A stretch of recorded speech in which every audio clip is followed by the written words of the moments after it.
Okay, welcome back. We are going to continue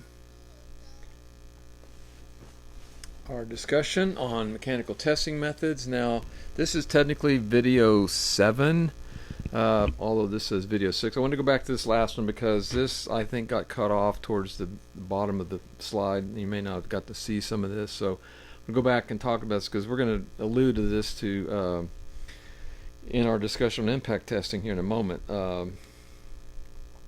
So true strength, of course, of a metal is a combination of both the alloying elements properties along with the type of processing used to manufacture these mechanical components. And that would involve the formation of two different types of grain structures, all right? Very different types of grain structures. One being without direction, being called the isotropic, and one with direction called the anesiotropic, all right?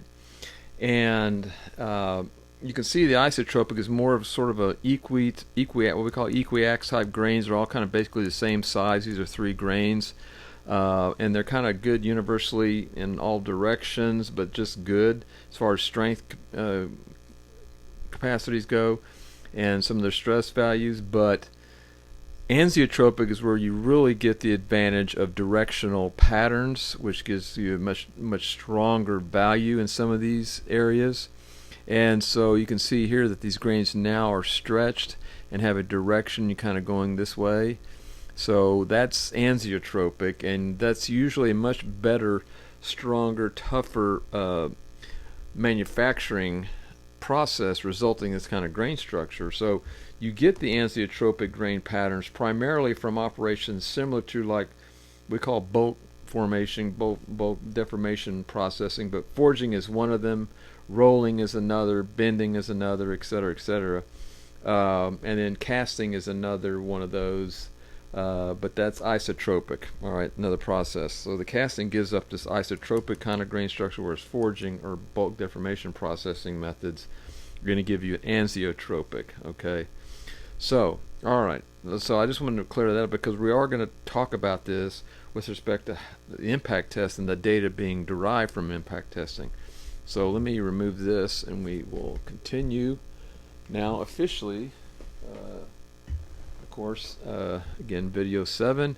Let me make sure this is on where you can see everything. Yeah. Okay, so this is video 7, a continuation of mechanical testing methods, and we're going to finish up our discussion on toughness testing.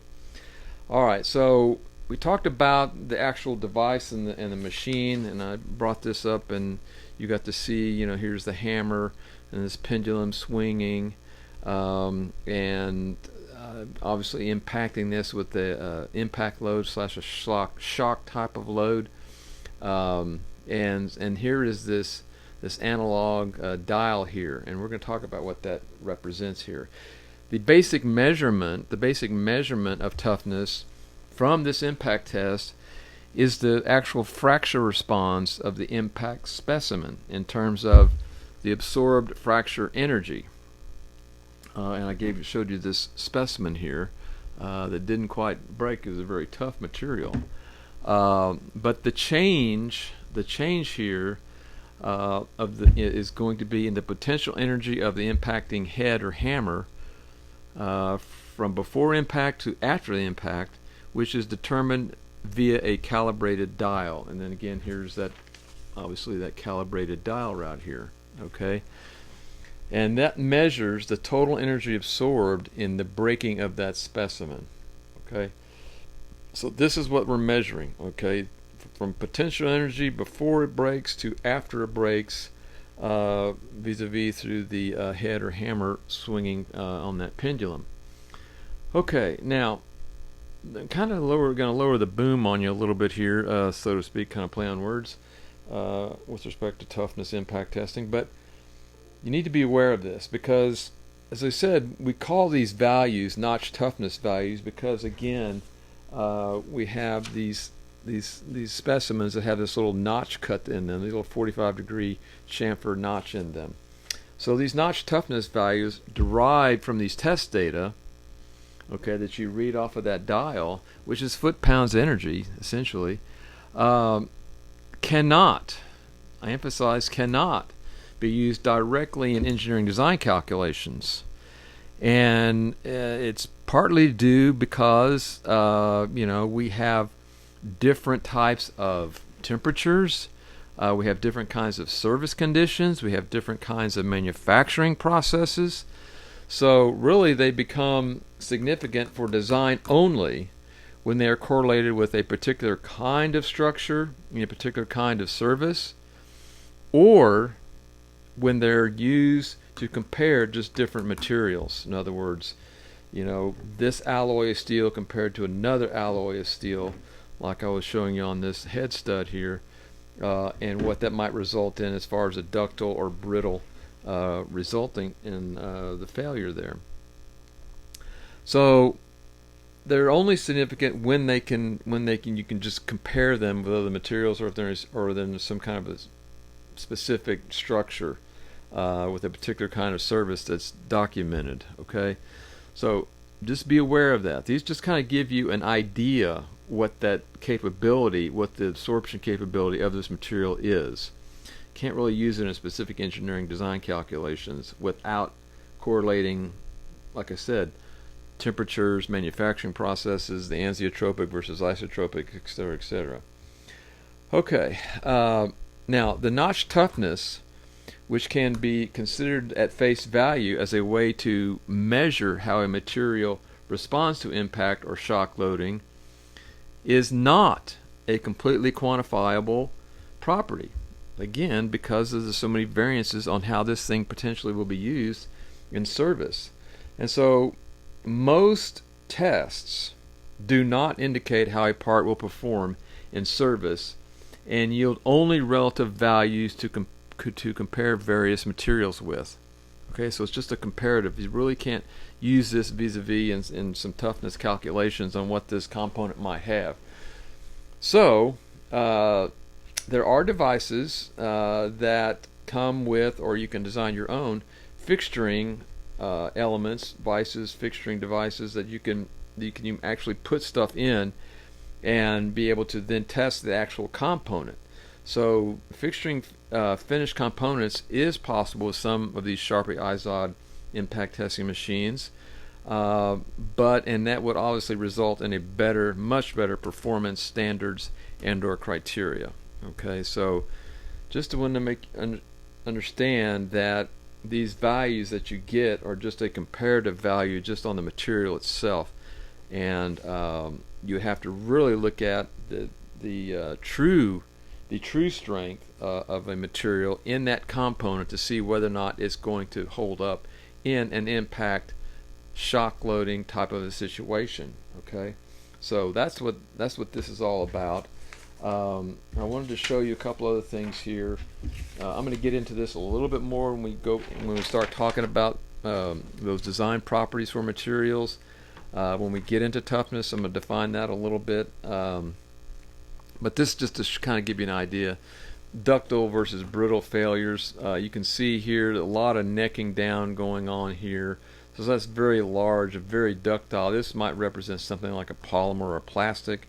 Here we have sort of a moderate ductility going on here, moderate necking down here, and you can see these little, and this is that cup and cone situation that we'll talk about in detail later on, as far as what the product looks like. I showed you in some of those other specimens here, like this one. Okay, that would be the cup section. But at any rate, and then you see this one. This is absolutely zero. There's no necking down. There's nothing. It's just one piece, and the next piece, the next second, it's in two pieces. There's no warning or anything else. So that's what we consider to be a brittle fracture due to this impact loading. Okay. All right. Well, this is actually, I'll take that back. This is actually tensile testing. Okay. But this will give you an idea of what this ductile to brittle failures would look like, and you would get the same kind of results, but although this would be obviously a very ductile material, but if I was able, and I could not find this other one, when this would break, either in a tension or in an impact, it just breaks, without any kind of bending or anything else like that. It just breaks in two pieces, all right, like a piece of glass.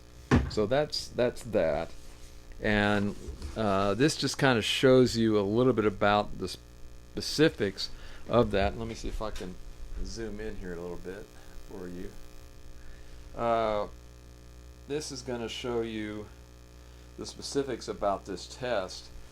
Again, the Izod and Sharpie. Again, the Izod is a vertical, and this is actually showing where that hammer, the striking edge of that pendulum, is going to hit right here. Okay, so this head of this hammer is going to hit right here, and it's very specific as to where it is. Again, because they're trying to be standardized. But this is showing it cantilevered above here. And so that's what this looks like on this perspective. And this one's the other one, the Sharpie. This is again more like a simple beam held in place here and here at the two ends. And then there's the notch here, then here's the notch here on this one. And so the hammer's coming this way and hitting it. And so this would obviously be when it's horizontal like this, this is the Sharpie, a horizontal simple beam, as opposed to the cantilevered vertical specimen. Okay. Again, this is just another type of a machine, obviously similar to this. All right, actual machine here, and we have a very large one in our lab that you'll get to see operating. And this is a different kind. I wanted to show this to you briefly, just because this represents a drop type impact. I mentioned that a little bit earlier on in the previous video. This is primarily for plastics, where you just have a hammer up here and you let it go and it just drops down onto something, and it measures specifically the indentation and the force required to indent this a certain amount. Okay, kind of like almost like a kind of hardness test, but not nearly that specific. But this is what they call a drop type impact tester here.